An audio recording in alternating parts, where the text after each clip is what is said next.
Voilà, donc on va parler de Maria Valtorta. Et ce matin, pendant la messe, l'évangile était assez lié à ce qu'on va essayer de regarder cet après-midi, parce que le Christ demandait aux grands prêtres, aux scribes et aux anciens, le baptême de Jean, venait-il des hommes ou de Dieu? C'est exactement la question qu'on pourrait se poser par rapport aux œuvres de Maria Valtorta. Est-ce que ça vient d'une femme, en l'occurrence, ou est-ce que ça ne peut pas venir d'elle? Et la conclusion à laquelle cette étude nous amènera, c'est de voir que c'est vraiment un don de Dieu pour aujourd'hui. Alors, avant de rentrer dans l'étude des visions et des œuvres de Maria Valtorta, il y a peut-être deux précisions à apporter. La première, c'est que on peut parler de révélation. Le titre, l'Évangile tel qu'il m'a été révélé, beaucoup lui ont reproché parce que le mot révélation, ça semblait aller trop loin. Alors, il faut être très clair, c'est une révélation, mais elle n'est pas du tout au niveau de l'Évangile. Sainte Brigitte a eu aussi des révélations, d'ailleurs elle a fait un livre qui s'appelait Révélation, donc le terme on peut l'utiliser, et elle disait qu'il faut distinguer entre l'écriture inspirée du Saint-Esprit et les pieux écrits chrétiens. Seuls les évangiles canonisés par l'Église sont dictés par la science divine. Voilà. Ça nous ramène au principe de Saint-Augustin qui disait « Sur l'essentiel, sur la foi, il faut l'unité de tout le monde. Pour le reste, pour ce qui est en débat, la liberté. Et puis, au-dessus de tout, la charité, la fraternité entre nous. » Tous les débats autour de Maria Valtorta doivent se passer, j'espère, dans cet esprit. La deuxième précision, c'est que beaucoup de gens ont été sensibles au fait que l'Église, à un certain moment, a mis à l'index cette œuvre. Alors, ce qu'il faut bien voir, c'est que dans l'histoire de l'Église, pratiquement toujours, les grandes œuvres de Dieu ont rencontré des oppositions, ont été débattues ou même persécutées. Alors, la réaction, c'est toujours l'obéissance, ça c'est pas négociable, c'est toujours dans l'obéissance qu'on fait l'œuvre de Dieu, mais il faut bien être clair sur l'idée qu'il n'y a pas d'infaillibilité dans le premier discernement qui est donné souvent sur les œuvres de Dieu. Quelques exemples, le Padre Pio a été interdit, il n'avait plus le droit de dire la messe. Sœur Faustine, elle a été déclarée fausse mystique et mise à l'index avant que Jean-Paul II la sauve de là. Jeanne d'Arc a été brûlée, il y avait 70 chefs d'accusation contre elle et finalement elle a été canonisée 500 ans après. Thérèse d'Avila a été excommuniée quand elle a été nommée la première prieure du Carmel réformé. Saint Jean de la Croix a été emprisonné, le père Kentenich a été exilé, Schoenstatt, Grignon de Montfort a été repoussé de partout, le curé d'Ars a été tancé par son évêque, Mère Teresa a été empêchée, Marthe Robin ignorée, Fatima oubliée, Parel Monial refusé, François d'Assise exclu des franciscains et même Thomas d'Aquin a été condamné. 3 ans après sa mort, un archevêque a dit que ses œuvres n'étaient pas du tout bien. Il y avait 117 propositions qui étaient soit hérétiques, soit... Enfin bref, Thomas d'Aquin a été mis à l'index de l'époque. C'est un peu un anachronisme parce que l'index a été créé par le Concile de Trente, mais il a été condamné. Et puis, quand vous lisez l'Évangile, vous voyez dans l'Épître aux Hébreux au chapitre 11 que tous ceux qui vivent de la foi, en général, ils ont droit à la prison, au fouet, ils sont torturés, lapidés, tués. Enfin voilà, c'est pas étonnant que pour les belles œuvres de Dieu, il y ait des moments difficiles et tout. Mais il y a un conseil au-dessus de tout ça, il y a Saint Paul qui nous dit « N'éteignez pas l'Esprit Saint, ne méprisez pas le don de prophétie, mais vérifiez tout, et ce qui est bon, gardez-le. » Alors c'est ce qu'on va essayer de faire, de vérifier et de regarder les faits, les données, ce qu'on peut étudier. C'est un petit peu l'objet de cette intervention. Alors d'abord, qui était Maria Valtorta? Très rapidement, elle est née en 1897, elle a voulu devenir infirmière. En 1920, elle a été agressée par un anarchiste et ça lui a causé des soucis de santé très importants qui sont allés en s'aggravant toujours. En 1925, elle a fait une offrande à l'amour miséricordieux et en 1931, une offrande à la justice divine. À partir de là, elle a été une âme victime, comme on dit, clouée au lit. Elle a été maintenue en vie de manière assez surnaturelle. Toutes les études de médecine là-dessus étaient éloquentes. Elle n'aurait pas dû vivre.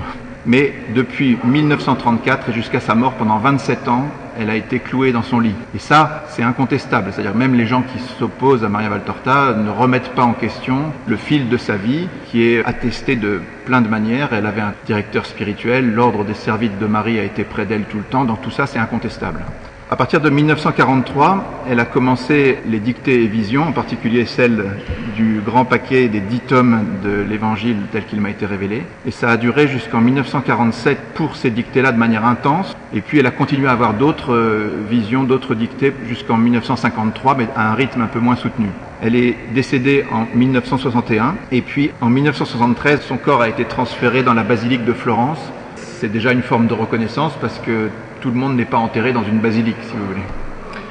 Monseigneur René Laurentin disait « Sa longue vie de souffrance, vécue dans un abandon total à Dieu, témoigne de sa sainteté. » C'est important. On ne va pas étudier ici la vie de Maria Valtorta, mais vraiment c'était une sainte femme et toute sa vie a été remarquable.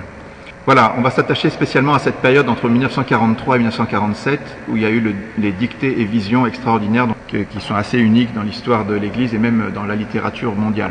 Rapidement, à 5 ans, voilà une photo d'elle, à 10 ans, à 15 ans, à 21 ans quand elle était infirmière, à 25 ans, et puis après, elle a été clouée au lit, donc, et son tombeau, effectivement, est dans cette basilique de Florence. Parlons maintenant de son œuvre. Donc elle est restée 27 ans sans bouger. Il y a eu 4 années d'intenses révélations.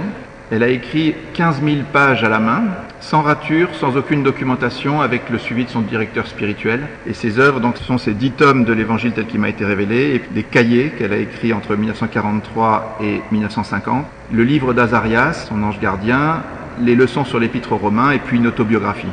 Revenons quand même rapidement là-dessus. 122 cahiers manuscrits avec des visions par centaines. Très important, ça a été écrit d'un seul jet, sans rature, sans chronologie aussi, parce que dans les visions de l'Évangile, il y a 700 visions à peu près.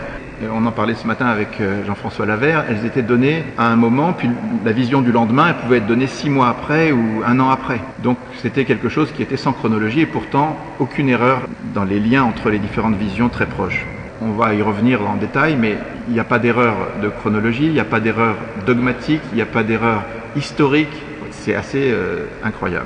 Restons-en déjà à cette première remarque que les cahiers sont écrits d'une écriture limpide, sans rature. Ça n'arrive pas, ça, quand un écrivain écrit un roman, il revient tout le temps, il reprend ses phrases, c'est vraiment unique. Ensuite, après le décès de Maria Valtorta, le reste de l'histoire s'écrit sans elle. En 1948, Pie XII a reçu les servites de Marie qui s'occupaient de suivre Maria Valtorta et qui faisaient la promotion de ses écrits. Et il a donné cette phrase publiée, « Qui lira comprendra ». Il y avait un soutien aussi du cardinal Béat. Ça a été très beau, mais en même temps, ça a court-circuité un petit peu le Saint-Office, qui l'a pas forcément très bien pris. Et donc, après une première publication, l'œuvre a été mise à l'index en 1959. En 1966, l'index a été supprimé et il y a eu ensuite toute une série de témoignages, par exemple Padre Pio qui a recommandé cette œuvre, le père Gabriel Rochini, pour en dire un tout petit mot, c'était le père Laurentin de l'époque, si vous voulez. Il avait fondé le Marianum, c'est-à-dire l'Institut théologique pontifical à Rome. Il avait créé la revue du même nom. Il était professeur à l'université du Latran. Il a été le procureur général des Servites de Marie et il était consulteur auprès de la Congrégation pour la doctrine de la foi. Donc c'était une personnalité mariale assez exceptionnelle. Et quand il s'est penché sur Maria Valtorta et en particulier ce qu'elle disait de la Vierge Marie, il a publié un livre qui s'appelle La Vierge Marie dans l'œuvre de Maria Valtorta. Et si vous lisez simplement la postface, il dit « La mariologie qui se dégage des écrits publiés et inédits de Maria Valtorta a été pour moi une vraie découverte. Aucun autre écrit marial, pas même la somme de tous ceux que j'ai lus et étudiés, n'avait été en mesure de me donner sur Marie, chef-d'œuvre de Dieu, une idée aussi claire, aussi vive, aussi complète, aussi lumineuse et aussi fascinante, à la fois simple et sublime. » Il a écrit 125 livres, et il dit que ce livre est le plus important de tous ceux qu'il a écrits. C'est dans ce contexte-là que le corps de Maria Valtorta a été transféré à la basilique de Florence. Et puis, il y a eu d'autres réactions, donc par exemple Mère Teresa qui conseillait de lire le livre et tout ça. Voilà, aujourd'hui on va s'attacher à regarder 3 études scientifiques. La première, c'est Jean Aulagnier qui a conclu en écrivant un calendrier de Jésus au jour le jour, on va revenir là-dessus. La deuxième, elle est en cours, c'est celle de Jean-François Lavert qui est présent parmi nous. Je ne vois pas où il est exactement, mais enfin il faudra il est au fond là-bas, voilà. Et puis François-Michel de Broise, il viendra après, donc il aura l'occasion d'expliquer tout ce qu'il fait. Donc Jean Aulagnier a écrit 2 livres, un livre qui s'appelle Maria Valtorta, qui es-tu ? Très intéressant, et un deuxième qui est un calendrier de Jésus au jour le jour. Jean-François a écrit 2 livres aussi, et d'autres encore. Et puis il y a le dictionnaire des personnages de l'Évangile qui a été fait par François Michel avec Monseigneur Laurentin et Jean-François Lavert. Alors, commençons par les études de Jean Aulagnier. Donc Jean Aulagnier, c'était un polytechnicien qui avait travaillé chez EDF. Il a été à la retraite et tout d'un coup, il est tombé sur les écrits de Maria Valtorta qui étaient pour la plupart en italien. Il ne parlait pas italien, mais il a été tellement fasciné qu'il s'est mis à apprendre l'italien pour pouvoir lire ses livres.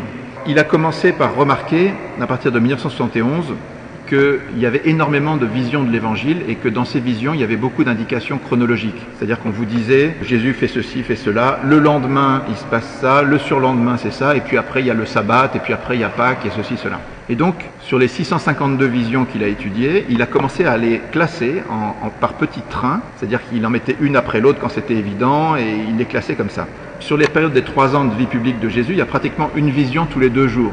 Alors, il a trouvé ça très intéressant et il a cherché à replacer ces visions qui étaient pour la plupart avec des indications liées au calendrier mosaïque ancien. Il a replacé le calendrier mosaïque ancien qu'utilisaient les Hébreux dans le calendrier julien, puis dans le calendrier grégorien. Et donc, il a pu reconstituer une vie de Jésus au jour le jour. Dans notre calendrier actuel, on a les dates de tous les événements de la vie du Christ selon Maria Valtorta, analysées dans ce livre que plus personne ne trouve, dont plus personne ne parle. Enfin, je trouve ça fascinant. C'est le seul calendrier absolu de la vie de Jésus. Au moins, c'est une thèse, on devrait la combattre ou la discuter, et c'est totalement ignoré, mais c'est un livre incroyable. Alors il a fait ça, et puis après il s'est passé quelque chose d'assez intéressant. Il s'est rendu compte que dans plus d'une centaine de cas, comme en Israël on vit souvent, comme il fait chaud le soir ou la nuit, on évoque la lune.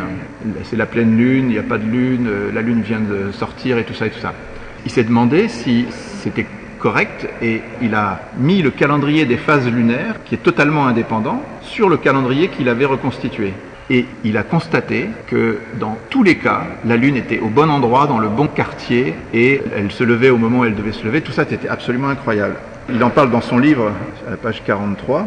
C'était pour lui une véritable démonstration qui s'ajoutait au constat des synchronismes ponctuels qu'il avait trouvés. Et cette démonstration par les phases lunaires qui calaient parfaitement avec le calendrier qu'elle avait fait était une démonstration d'une force irrésistible, particulièrement concluante. Pour lui, c'était un contrôle définitif, palpable à la Saint Thomas. Et Saint Thomas, il a mis sa main dans le côté du Christ et il ne pouvait plus douter. Et bien, d'une certaine manière, ce qui s'est passé là avec la vérification des phases lunaires, c'est quelque chose qui empêche de douter. Parce que si vous faites une vision au hasard et que vous écrivez, c'est le premier quartier de lune par exemple, vous avez une chance sur 30 d'avoir juste. Mais quand vous tirez au dé comme ça, 100 fois de suite, combien de chances vous avez de réussir? Si vous prenez un dé avec, vous savez, les dés habituels où il y a 6 possibilités, et vous faites un premier 6, et vous voulez tirer 10 fois de suite le chiffre 6, vous avez une chance sur plus de 50 millions de réussir. Une chance sur 50 millions. Et bien, quand vous prenez la Lune, une chance sur 30, c'est pas une chance sur 6, c'est beaucoup plus. Et c'est pas 10 fois, c'est 100 fois. C'est impossible. C'est impossible. Donc, Jean Aulagnier, il a vu ça, il a dit, ça peut pas être des hommes, c'est forcément de Dieu. Alors à partir de là, il a fait des études complémentaires, il est parti en Terre Sainte, il a rencontré le père Dreyfus de l'école biblique de Jérusalem, il lui a parlé des noms que Maria Valtorta évoque, et le père Dreyfus était stupéfait, il lui a dit, mais enfin, il n'y a que 5 ou 6 personnes qui connaissent ces noms-là aujourd'hui parmi les grands savants, et encore, c'est tout récent, incroyable. La géographie, il est allé voir sur place si quand on était sur le mont Garizim, on voyait bien ce qu'elle décrivait à droite, à gauche, tout ça, ça collait parfaitement. Et en archéologie, il y a eu des découvertes qui ont été faites après, qui ont confirmé aussi les choses. Voilà, toute une série de choses. Voilà, pour lui, c'était un travail de défrichage qui l'a absolument convaincu. J'ai lu son livre et j'ai trouvé ça fascinant, et je suis allé le voir, je lui ai demandé rendez-vous. Et les yeux dans les yeux, je lui ai demandé est-ce que c'est vrai, et il m'a dit oui. Et je l'ai cru. Mais ce qu'il y a de formidable aujourd'hui, c'est que Jean Aulagnier a travaillé sur 4000 données pour établir son calendrier, 4000 données chronologiques. Et aujourd'hui, chacune de ces données ont été vérifiées par Jean-François Lavert, qui n'a pas eu accès aux études de Jean Aulagnier, mais il a vérifié une par une ces indications chronologiques. Il en a même trouvé d'autres, c'est-à-dire que lui, il est arrivé au chiffre extravagant de 5000 indications chronologiques pour vérifier le calendrier de Jean Aulagnier, et tout collé. Là, on est en face de quelque chose d'incroyable. Alors, je vous donne, pour que ça reste pas nébuleux, je vous donne un cas extraordinaire qui est tiré d'une conférence de Jean-François Lavert. Un jour, dans le livre 6 au numéro 53, une personne qui s'appelle Cynthia fait une lettre à Jésus et elle lui dit « Jean, c'est pas Saint Jean, c'est Jean d'Andorre, est mort le 6e jour avant les nonnes de juin, selon les Romains, à la Noéménie de Tammuz pour les Hébreux. » C'est-à-dire que cette personne qui s'adresse au Christ, elle lui précise la date de la mort de son ami dans le calendrier romain et dans le calendrier hébraïque. C'est formidable, ça permet de faire une jonction entre les deux. Alors, la première question que s'est posée Jean Aulagnier, c'est est-ce qu'on peut trouver un moment où la Noéménie de Tammuz, c'est-à-dire la nouvelle lune du mois de Tammuz, qui est un des premiers mois du calendrier hébraïque, est-ce que ça peut tomber le 6e jour des nonnes de juin, c'est-à-dire le 31 mai? En fait, l'astronomie montre que ça a pu exister en l'an 10, en l'an 29 ou en l'an 48. Donc par rapport aux dates possibles pour Jésus, c'était forcément uniquement l'année 29. Et cette conjonction n'arrive, alors ça c'est un petit peu compliqué, c'est le cycle de Méton. Méton c'était un grec qui vivait 432 ans avant Jésus-Christ et qui a établi que la Lune reprenait exactement la même position tous les 19 ans, à quelque chose près. Bon, c'est à peu près vrai, si on fait sur des milliers d'années c'est pas vrai, mais sinon c'est vrai. Donc ça veut dire que avec cet élément-là, Maria Valtorta, si elle a fabulé, il aurait fallu qu'elle invente un événement qui est une chance sur 6900, le nombre de jours qu'il y a pendant 19 ans. Et puis, pour que ça tombe dans les années de vie publique, c'était une chance sur 2000 que ça marche ce truc-là. Alors, c'est une des indications qui permettent de recoller les calendriers hébraïques avec le calendrier romain et julien, donc qu'on sait recaler dans le calendrier grégorien. Une fois qu'on a établi ça, on regarde le reste de l'œuvre et on regarde dans les scènes un peu avant ou un peu après. Et on trouve d'autres indications. La Pâque 29, il y a plusieurs indications dans le livre 6. Et puis il y a un autre élément très intéressant. Dans le chapitre 51, on indique qu'il y a un premier rayon de lune après le crépuscule. Et bien ça colle parfaitement. L'astronomie montre qu'effectivement, le 6 mars, c'était cohérent qu'il y a un premier rayon de lune à cette heure-là dans le ciel de Palestine. Toujours dans le livre 6, au numéro 50, vous voyez, on indique la lune de Nisan. Alors c'est pareil, c'est une indication de type lunaire qui est vérifiable et qui correspond à une probabilité. Voilà, sur simplement ces 3 ou 4 exemples, vous voyez que Maria Valtorta a placé la lune exactement au bon endroit, autour d'une date très précise qu'on peut placer à la fois dans le calendrier hébraïque et dans le calendrier romain. Et au niveau des probabilités, on atteint des chiffres absolument invraisemblables et des détails de ce genre qui permettent de replacer les choses précisément. Sur les 5000 indications chronologiques, il y en a à peu près 80. Alors si on faisait des probabilités, on arrive à 1 sur 10 puissance 80 pour pas se tromper, rien que sur ce point-là. Il y a plein d'autres choses dans l'œuvre de Maria Valtorta, mais rien que sur la chronologie, c'est invraisemblable. Voilà. Donc c'est une illustration un peu technique, mais vous pourrez la reprendre. On mettra cette petite intervention en vidéo, vous pourrez vérifier. Ça est assez étonnant.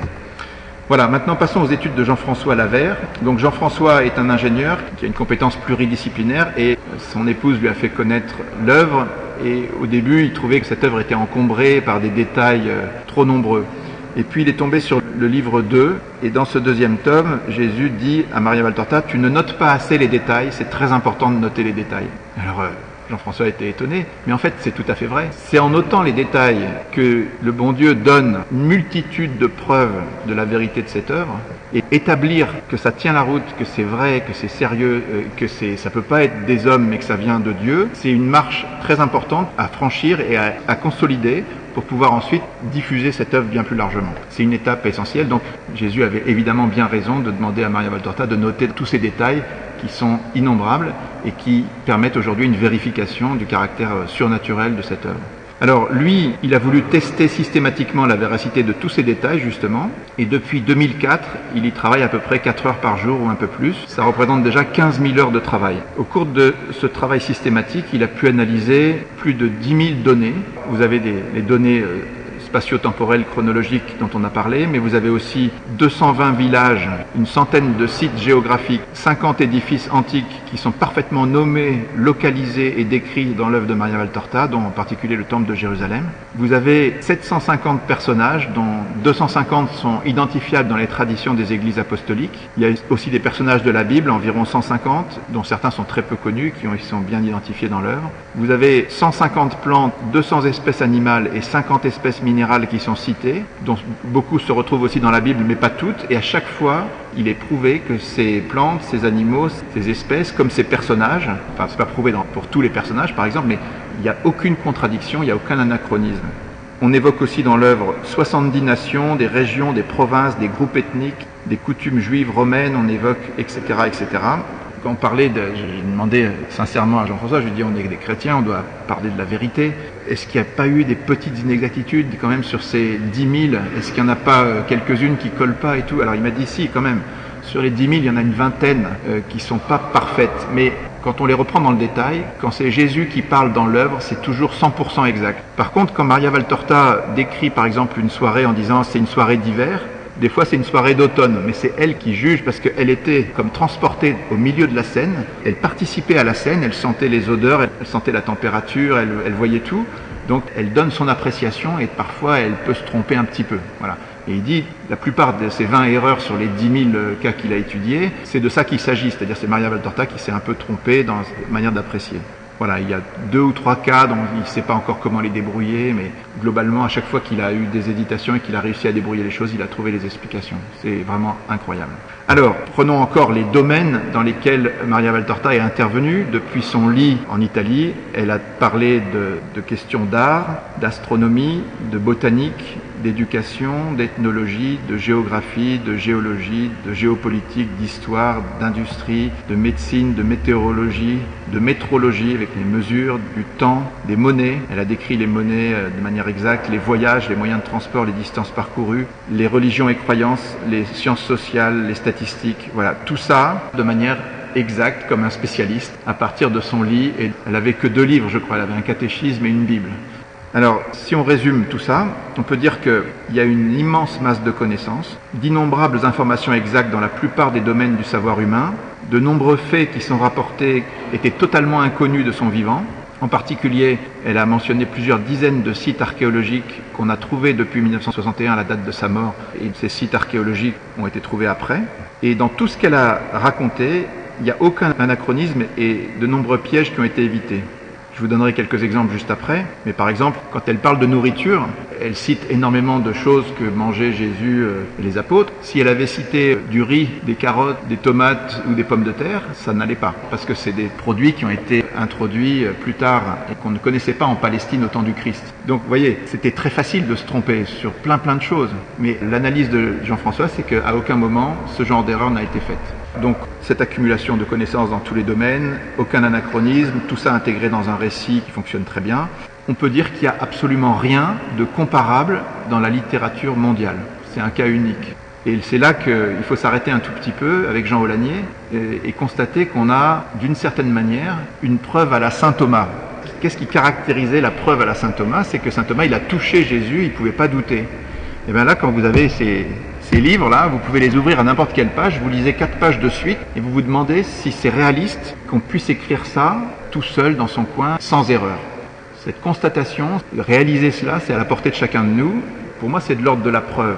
Alors, quand on parle avec des chrétiens, souvent, vous avez des réactions, quand vous parlez de preuves, ça les fait réagir. Ils disent « Ah non, preuve n'existe pas, parce que s'il y avait des preuves, on serait plus libre. » Ah bon, Saint Thomas, il n'a plus été libre après avoir eu la preuve. Saint Luc dit que Jésus, pendant 40 jours, il a donné bien des preuves aux apôtres. Et aujourd'hui, si vous ouvrez un certain nombre de dossiers, le linceul de Turin, les miracles de Lourdes ou des tonnes de trucs, vous avez des preuves.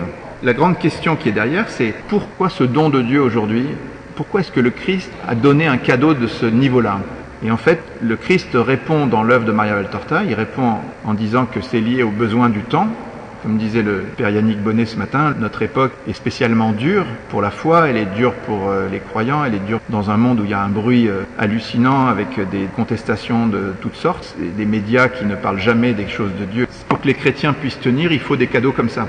Marguerite Marie a reçu des apparitions du Sacré-Cœur. Le Sacré-Cœur lui a dit que s'il lui donnait cette révélation, c'était parce que l'amour s'était refroidi et que les temps avaient besoin de ça.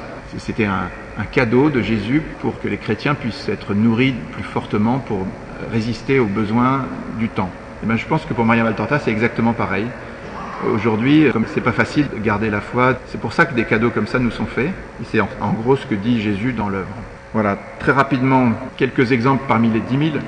Quand on parle de lieux très peu connus, vous avez des noms comme Abdelmaïn, Bethléchi, Doko, Les Endam, Paléo Castro. Comme si vous aviez à écrire une œuvre comme ça de fiction, vous ne penseriez jamais à écrire des noms comme ça. Et ces noms-là sont des vrais noms. Les personnages historiques qu'elle cite sont aussi des vrais personnages.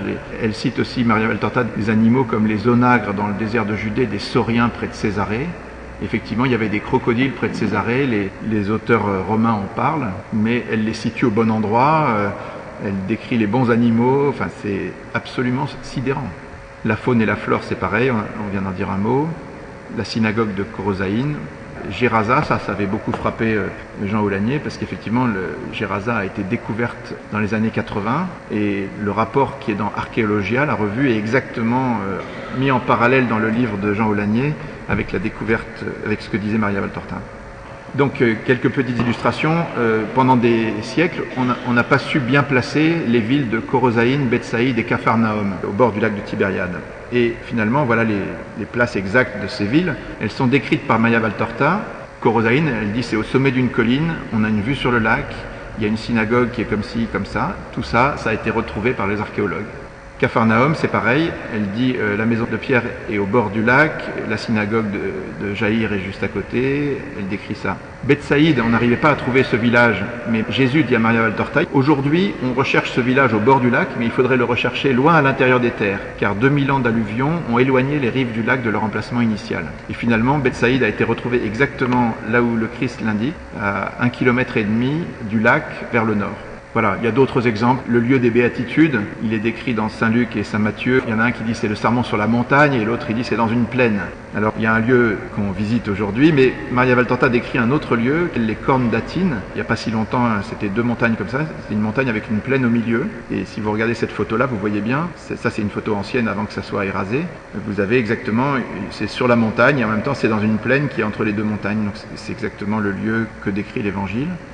Maria Valtorta évoque aussi un moment où Jésus, avant de choisir les 12, avant de les envoyer en mission, il leur fait faire une petite retraite d'1 semaine dans des grottes. Et ces grottes ont été retrouvées de manière tout à fait conforme à la vision de Maria Valtorta. Un petit épisode intéressant aussi au moment de l'enfance. Jésus, Marie et Joseph fuient Hérode et vont en Égypte. Là où ils sont, Maria Valtorta dit que c'est à Matarea. Et à Matarea, ils disent que de là, ils voient une pyramide. Alors le problème, c'est qu'il y a 3 pyramides. Mais si vous êtes situé exactement à Matarea, en fait, les 3 pyramides sont dans le même axe. Donc vous en voyez qu'une seule. Donc c'est tout à fait cohérent. Voilà, il y a d'autres descriptions, comme par exemple le palais de Lazare. Bon, il a été découvert à Jérusalem, à l'endroit exactement où Maria Valtorta le décrivait. La description de Jérusalem est parfaite dans tous ses aspects. Et puis il y a des choses intéressantes aussi au niveau de la vie courante, par exemple. Jésus répare une charrue, donc la charrue est décrite, et ce qu'on a retrouvé en archéologie pour les charrues de l'époque, c'était exactement ça. Pareil sur la manière d'allumer un feu, ou les vendanges, la manière de faire les vendanges sur une échelle, ce qui est très original. Et puis voilà, des choses qu'on met dans le vin. Bref, la conclusion, si on résume, c'est vraiment impossible. Du point de vue scientifique, il n'y a aucune discussion, si vous voulez.